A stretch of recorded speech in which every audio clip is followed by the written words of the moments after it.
I'm still in the Aston Stadium, just getting wrapped up. Going to leave here very, very soon. But thank you for keeping it locked to the channel. Thank you for tuning in as well. Make sure you're hitting that subscribe button, you're liking, commenting, sharing, and all that jazz.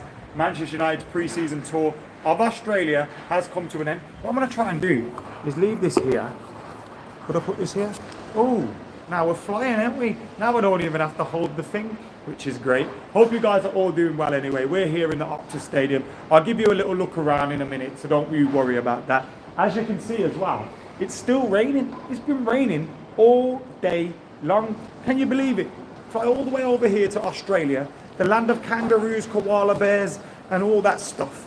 And it's pissing down with rain every day. Could have stayed at home if I wanted this. In fact, if I did stay at home, I would have caught myself a nice little tan.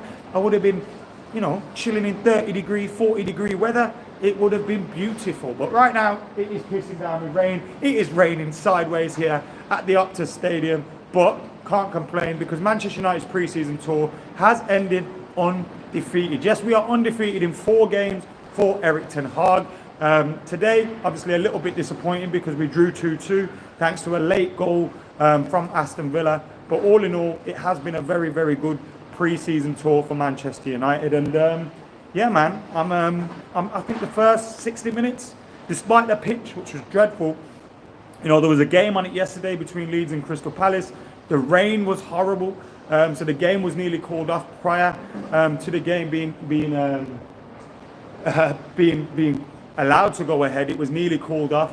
The pitch was cutting up so badly during the game. Players were sliding all over the place. But Manchester United managed to put in a good performance with their first 11, if you'd like to call it that. We started with Donny van der Beek. We started with Bruno Fernandes and Fred in the midfield. Sancho, Rashford, Marshall in that front three.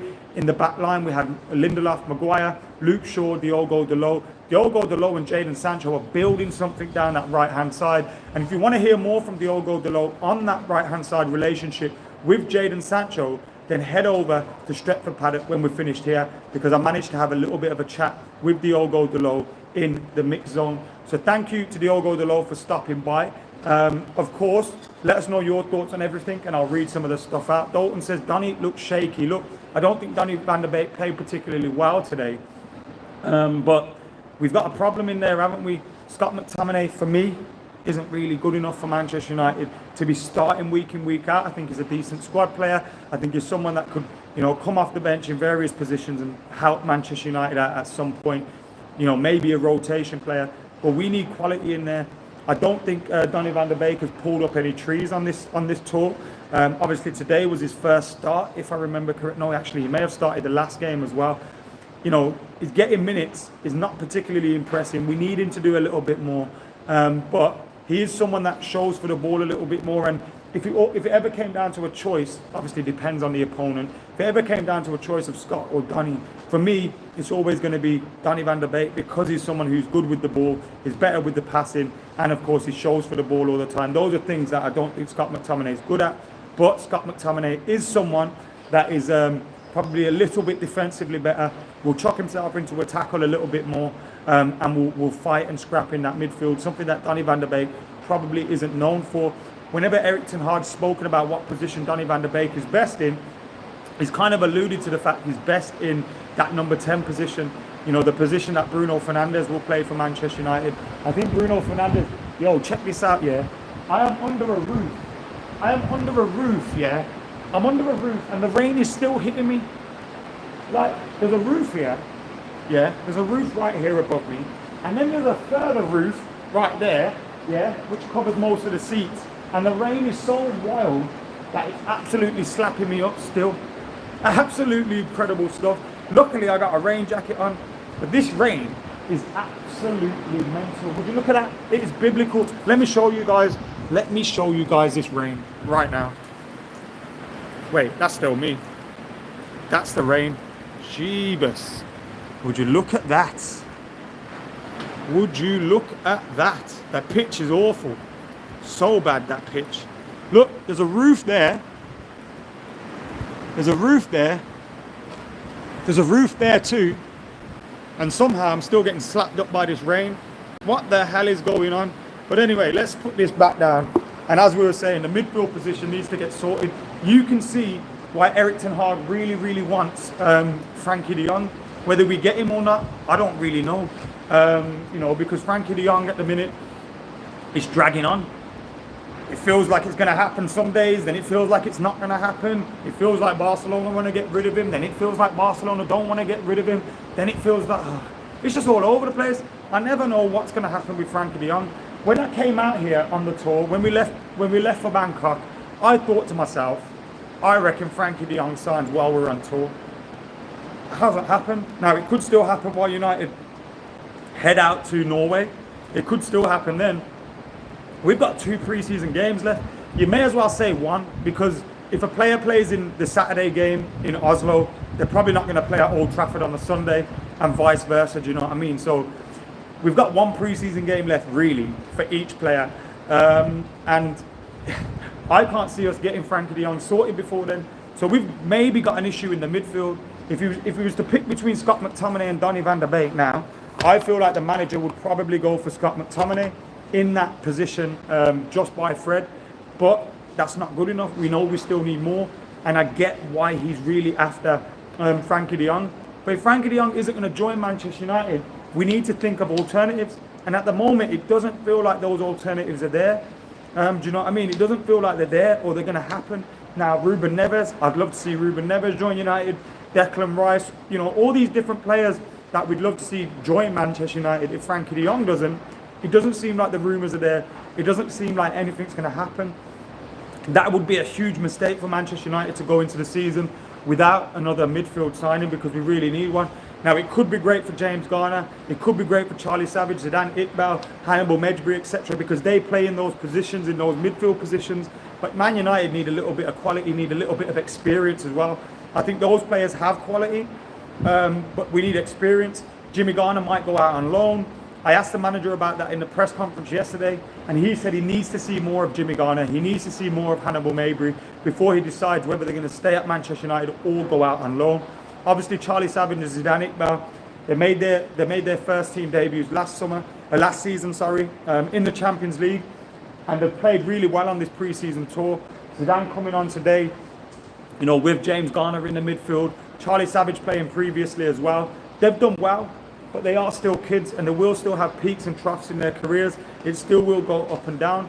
So we need an experienced player to come into that midfield position. It's going to be a long season. We've got Europa League football, which will mean hopefully the youngsters that we've mentioned previously will get their chance to shine and will get an opportunity to play in the Europa League or in the cup competitions. But we need quality. We need Frankie de Jong, or we need someone to come in. And if we don't get Frankie de Jong and we don't get an alternative, then there's problems for Manchester United. So yes, we need to sort that out. We really do. But all in all, I think it's been a good pre-season overall. Let's go from back to front with most of the players. I think David De Gea has done generally well with his distribution, but he's made a few mistakes in terms of goals. Needs to sort that out, get those out of his system. Maybe it's because it's pre-season that they're there, or maybe he's not concentrating on the pitch or whatever. He needs to get those out of his system. In terms of at the back, let's start with the fullbacks. I think right back, you've got Diogo Dalot, who I think is making that spot his own at the minute. Aaron Wan-Bissaka is going to find it hard to take that spot back off him. And in my opinion, maybe we could see Aaron Wan-Bissaka leave. If he does leave, then you need to bring someone in. Could you bring Ethan Laird in to be the backup right back? Maybe that could be a good choice. But he also needs to play football regularly at that age. Maybe he goes back out on loan. If he goes back out on loan, do you keep Aaron Wan-Bissaka as a backup? Is he going to be happy to be a backup? Should you have a £50 million backup right back? In my opinion, no. But, that's where we're at the minute. Diogo Dalot is making that spot his own. At left back, Tyrell Malacia has come in and has presented Luke Shaw with massive competition for his spot. Tyrell Malacia has. And I thought Tyrell Malacia in the last game played really well. He did really well in the last game in terms of his build-up play and his defensive play and his attacking play, all those kind of things. But today, I thought Luke Shaw did well.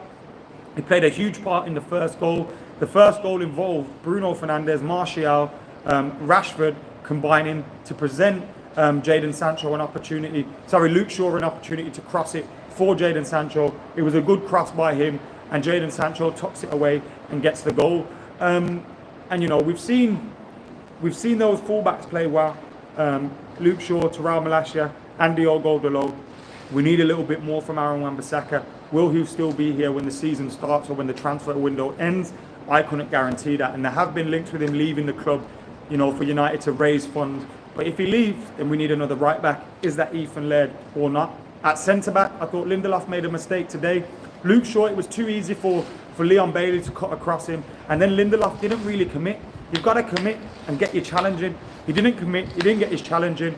And then Leon Bailey bends it into the corner and it's a good finish. Maybe David De Gea could have done better with that from where I was sat, but I haven't seen replays of it, so I couldn't tell you if that was definitely could have done better with that. I thought Harry Maguire, who previously hasn't done too good, I thought he did well today. Some great blocks, some good challenges in there. His distribution and his build-up play has to improve, and hopefully with more time under the new manager, those things will improve. He's under pressure though, Harry Maguire. He knows it, we know it, but some of the reaction to him, I think, obviously not here. I think he hasn't received that kind of reaction in Perth. He's received a lot of support here, but to see some of the boos that he received in Melbourne. Now, where I was sat and around me, everyone was, you know, backing him and cheering him because they heard a few boos and they were like, whoa, whoa, whoa, this ain't right. Let's get behind him. But there were boos there. I don't think that's right. You know what I mean? It's a pre-season tour. He's our captain. You guys all know, you know, I don't rate Harry Maguire as our top 2 centre-back. I don't think he should be, you know, starting week in, week out for Manchester United. I don't think he should really be captain. But I'm not going to boo him. What the hell is that all about? He's our captain. It's pre-season. We need him to be confident. We need him to be, you know, at it. And booing him isn't going to help anybody. I didn't agree when we booed Kieran Richardson remember when we played at Watford and we beat Watford 4-1 in an FA Cup semi-final at Villa Park? I didn't agree when people booed him then. I don't agree with us booing our own players at all. I didn't agree with it when it was Pogba. I don't agree with it when it's Maguire. I just think it's uncalled for. And if you want the best out of your players, booing him isn't going to do that. But he's going to have to be challenged for his spot. Rafael Varane was back today. Great to see him coming back. Eric Bailly's being linked with a move to Roma at this moment in time. Will he stay at Manchester United and fight for his spot? I think Eric Bailly, when fit, is quality. But it's when he's fit. Is he going to be fit throughout the season? Who knows? You've then got Victor Lindelof, who, again, I rate him a little bit better than Harry Maguire. But today he was at fault for that Leon Bailey goal. Get your challenging quicker. So I thought he was a little bit passive there, and he has to do a little bit better with that. But overall, I think we're getting better. In midfield, we need to see more from one of Scott McTominay and Donny van der Beek. We've kind of discussed that midfield position and how we need to buy someone. Will it be Frankie de Jong? Will it be someone else? We really do need to get someone though. We can't be going into the season without a new midfield signing in there because the quality just isn't good enough. I think Fred could be a very useful squad player, and I think he's developing under Erik ten Hag. I think Bruno Fernandes is developing and is losing that bad form that he had last season. We're seeing him in a little bit more of a reserve role this time around. And we've got a lot of youngsters coming through, Jimmy Garner, Charlie Savage, Zidane Iqbal, etc. They're all coming through, Hannibal Mabry as well. But as we said, they're kids. They need time to develop. They need time to fulfill their potential. Is this going to be the season for them? Who knows? So we need a midfield player in there. But the players that have been here, Fred, Bruno, I think have done well. Charlie Savage and Zidane Iqbal have taken their chances. And in the last 2 games, we've got to see James Garner and Hannibal Mejbri. I asked the manager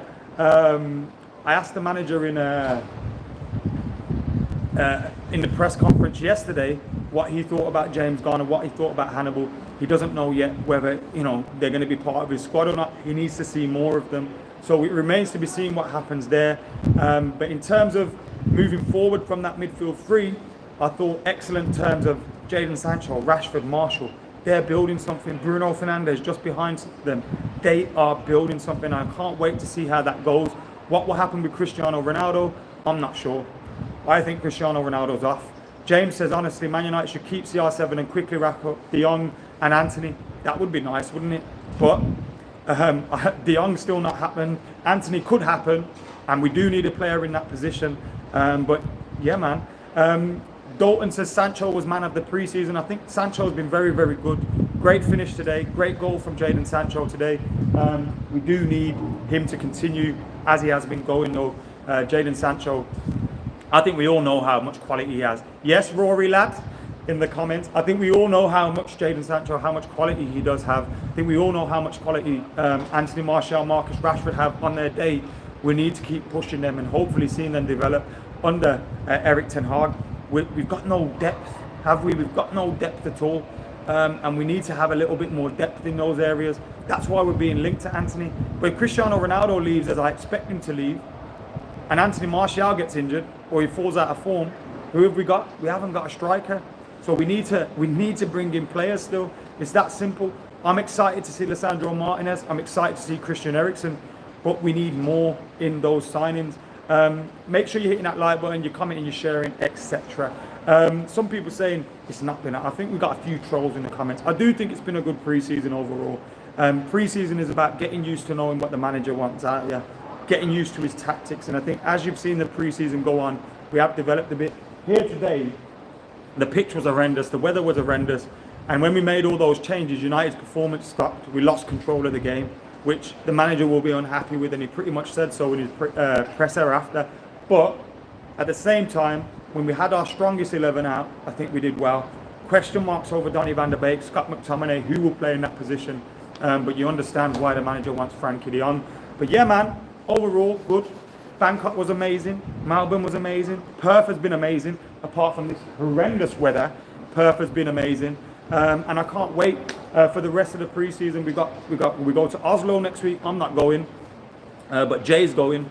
So we got that game in Oslo next week. We got the game at Old Trafford next week, and then the big stuff starts at home at Old Trafford on the 7th of August. Something that I genuinely cannot wait for. Someone said, do you genuinely believe Man United will finish top 6 this season? Of course we will. Of course we will. I think we'll finish top 4 at the minimum. And dare I say, 21 is coming. But yeah, great tour overall. I've had a blast as well. It's been amazing being out here with these Aussies. I've been bought so many drinks. That's why my voice is going, and I've been ruined. So many drinks. Thank you for the love. Thank you for the hospitality. Bangkok was a blast. Melbourne's been a blast. Perth's been a blast. And this weather's been trash. But showed you how good the trip's been because we haven't cared about the weather. Now I'm going to go home and get some sun on my back. But yeah, man, let me show you what's going on out here. Let me show you what's going on out here. Boom. There's a stadium. There's the Optus Stadium. I am going to get out of here now. And someone asked if mine and Rory's podcast will be back. Yes. Oh. I've just broke the light, I think. Yes, it will be back. I've broke the light and broke my foot because I tried to catch the light with my foot. Yes, the podcast will be back. I'll make sure Rory's on it. But anyway, I'm going to get out of here now. Thank you for tuning in. Like, comment, share, subscribe. Head over to Stretford Paddock for my review and an interview with Diogo Dalot. Until next time, I'm out of here. Peace.